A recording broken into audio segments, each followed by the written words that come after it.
नमस्कार।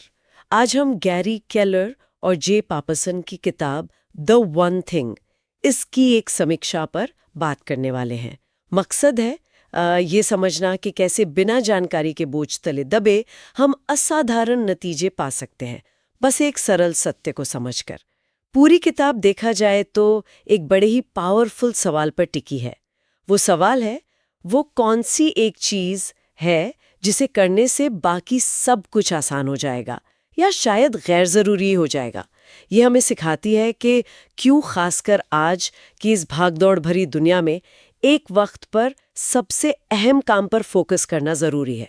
तो चलिए थोड़ा और समझते हैं इसे। हाँ, और दिलचस्प बात यह है कि ये शुरू ही उन आम मिथकों को तोड़ने से करती है जो हमें अक्सर रोकते हैं या भटका देते हैं।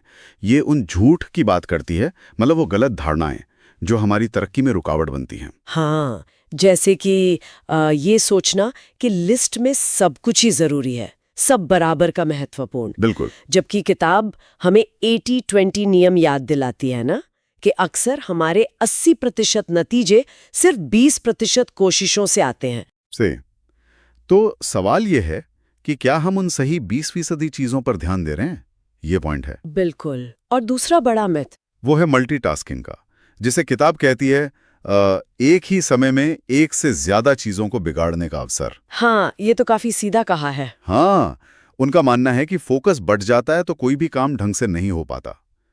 और फिर ये इच्छा शक्ति मतलब विल पावर और अनुशासन पर भी सवाल उठाती है। अच्छा, कैसे? देखिए, आमतौर पर हम सोचते हैं कि विल पावर अटूट है, पर लेखक कहते हैं कि ये एक सीमित संसाधन है, जैसे फोन की बैटरी, सुबह फुल शाम तक कम। ये तो है।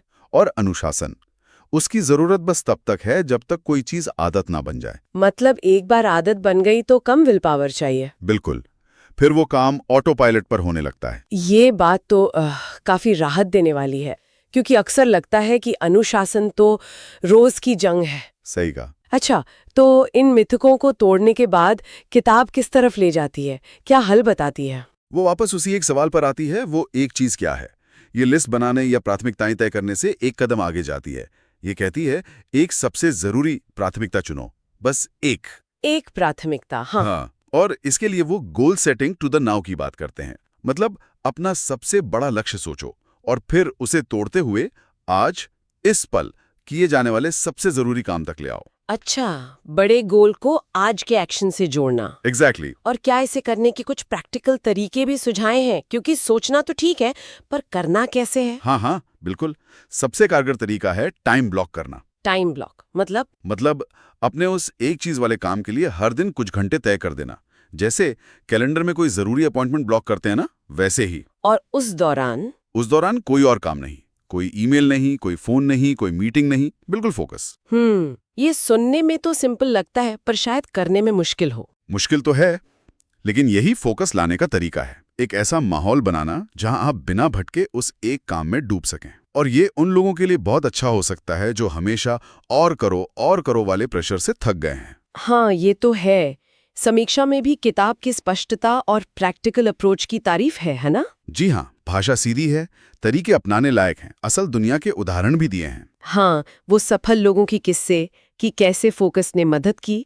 और एक लाइन मुझे याद रह गई, सफलता सही काम करने में है, न कि हर काम सही करने में। बिल्कुल, ये कोर आइडिया है। लेकिन समीक्षा में कुछ आलोचनाएं भी थी शायद। हाँ, कुछ पॉइंट्स हैं। जैसे कुछ पढ़ने वालों को लग सकता है कि मुख्य विचार, वो एक चीज वाला सवाल, बार बार दोहराया गया है। अच्छा, रिपीटेटिव। हाँ, और अगर किसी ने पहले से ही एसेंशियलिज्म या डीप वर्क जैसी किताबें पढ़ी हैं, हाँ, ग्रेग मैकीन या कैल न्यूपोर्ट की, हाँ, तो उन्हें शायद ये कॉन्सेप्ट्स बहुत ज्यादा नए ना लगे। मिलते जुलते विचार हैं। और एक और बात थी शायद, कि ये पहचानने में मदद को लेकर। सही कहा। कुछ का मानना है कि किताब ये तो बताती है कि एक चीज ढूंढो, पर कैसे ढूंढें इस पर गाइडेंस थोड़ी कम है। मतलब किसी व्यक्ति के लिए वो एक चीज असल में क्या है, ये पता लगाना, वो हिस्सा थोड़ा कमजोर लगा कुछ लोगों को। तो ये समझना जरूरी है कि ये किताब किसके लिए ज्यादा फायदेमंद हो सकती है। मेरे हिसाब से उद्यमी, पेशेवर, छात्र, जो भी काम के बोझ से दबा हुआ महसूस कर रहा है या फोकस नहीं बना पा रहा हो। हाँ, उनके लिए बहुत काम की हो सकती है। और किन के लिए शायद उतनी ना हो। शायद उनके लिए जो बहुत जटिल सिस्टम पसंद करते हैं या जो तुरंत वाले लाइफ हैक्स ढूंढ रहे हैं। हाँ, ये कोई जादू की छड़ी नहीं है। नहीं, बिल्कुल नहीं। ये तरीका सरल है, पर इसे लगातार करना उसमें मेहनत है। तो अगर हम सार निकालें, द वन थिंग का निचोड़ क्या है? निचोड़ यही है कि भटकाव को हटाओ, शोर कम करो और अपनी पूरी एनर्जी उस एक सबसे जरूरी काम पर लगाओ जो वाकई में मायने रखता है। और समीक्षा ने इसे काफी ऊंचा दर्जा दिया है, 10 में से 9 अंक। हाँ, क्योंकि ये आज के इस शोर शराबे वाले माहौल से बाहर निकलकर सार्थक काम और टिकाऊ सफलता का एक साफ रास्ता दिखाती है। बिल्कुल। यहाँ एक विचार मेरे मन में आ रहा है, बात खत्म करते हुए। हाँ, बताइए। क्या ये एक चीज खोजने का सिद्धांत सिर्फ काम या प्रोडक्टिविटी तक ही सीमित है? अच्छा सवाल है। या जीवन के जो दूसरे जरूरी पहलू हैं, जैसे सेहत है, रिश्ते हैं या अपनी खुशी, मन की शांति, क्या इनमें भी कोई ऐसा एक केंद्रीय फोकस हो सकता है? मतलब कोई एक ऐसी चीज सेहत में या रिश्तों में जिसे साध लेने से बाकी चीजें अपने आप बेहतर हो जाएं? हाँ, क्या ऐसा हो सकता है? इस पर शायद हम सब सोच सकते हैं। ये वाकई एक सोचने वाली बात है।